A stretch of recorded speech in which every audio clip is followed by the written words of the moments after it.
Hey guys, welcome back to another Sorted George with me, Julian. This time we're going to be messing about with some exhaust gaskets.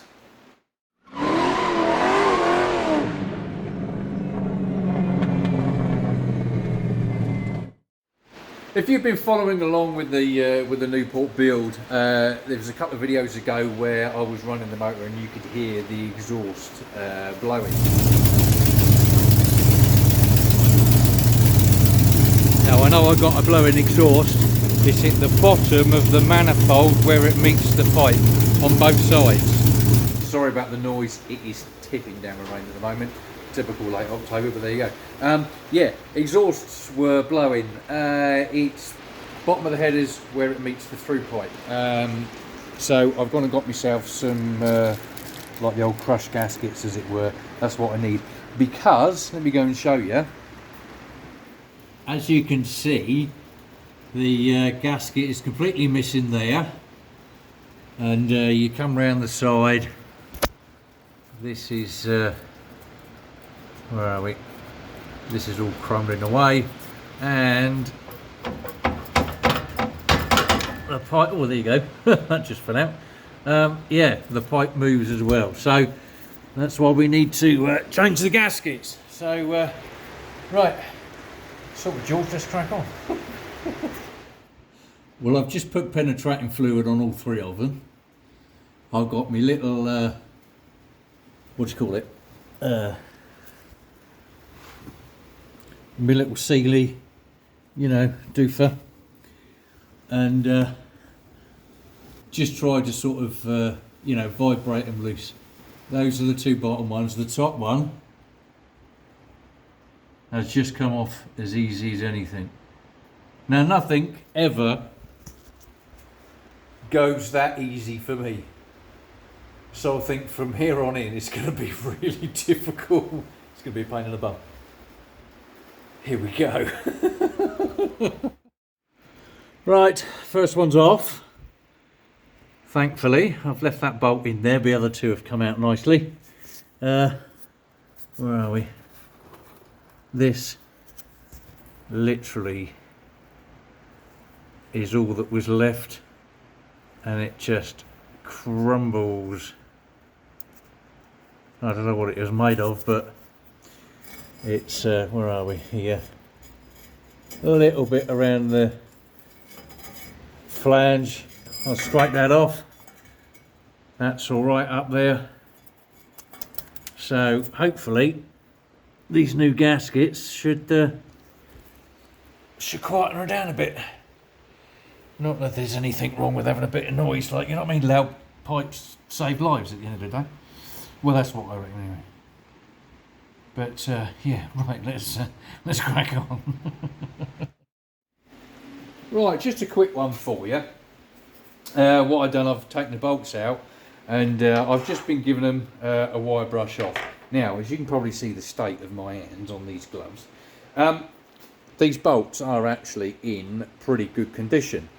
Now, I have a good hunch, looking at all this lot, that somebody has used the old, what do you call it, copper slip, coppery stuff, like, you know, so that it doesn't rust. I don't know if you're aware, but one of my subscribers actually used to own, or his father used to own this car, Mr. Beck. If it was you, thank you very much. This shows you how important it is to put the old anti-seize on nuts and bolts. These came out really easy. As you can see, like I say, the bolts, I'll grab all three, the bolts are in absolutely brilliant condition. Yeah, all because they used, whoever it was, used anti-seize. So if it wasn't you, Mr. Beck, then okay, it wasn't you. But if it was, thank you very much. You're a gem. Cheers. Sorted, George.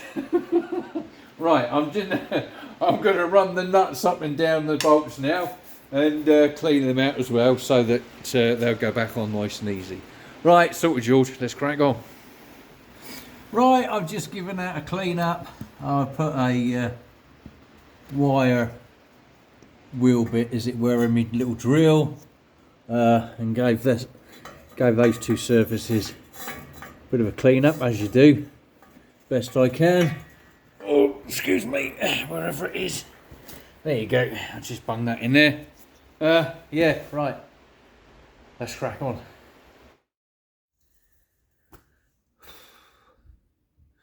We got there. Right, here we go, up underneath. That was a pain in the derriere.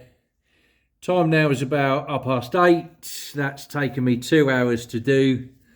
I found it easier to get the bolt in and then do the nut up without the washer, just to sort of drag it all up. A little trick I picked up years ago. If you can get one on, where are they? Where are they gone? Here they are. Get yourself a pair of mole grips, and what you can do is clamp that one across, as it were, get the bolt in, and then that should sort of, as you tighten it up, it should bring that one up to get that back bolt in. I'm not saying it's going to work for you, but it might do. That is nice and tight now.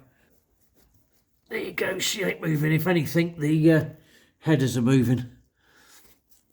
Not that they are, but you know what I mean, they're all, I know it's a bit difficult to move it whilst holding the blooming camera as well. There you go.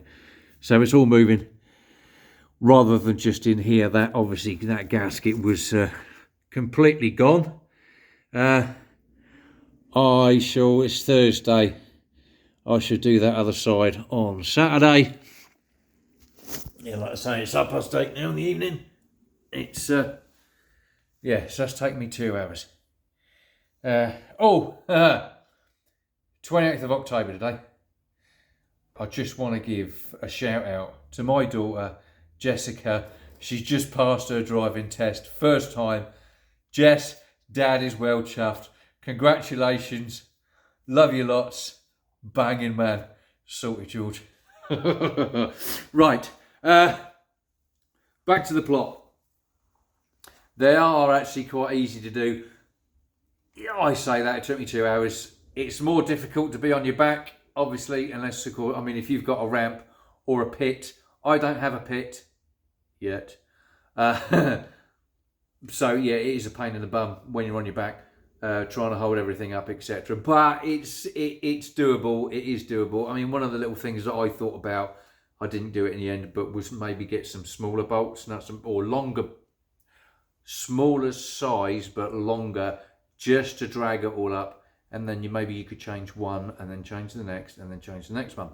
That might work for you. You never know.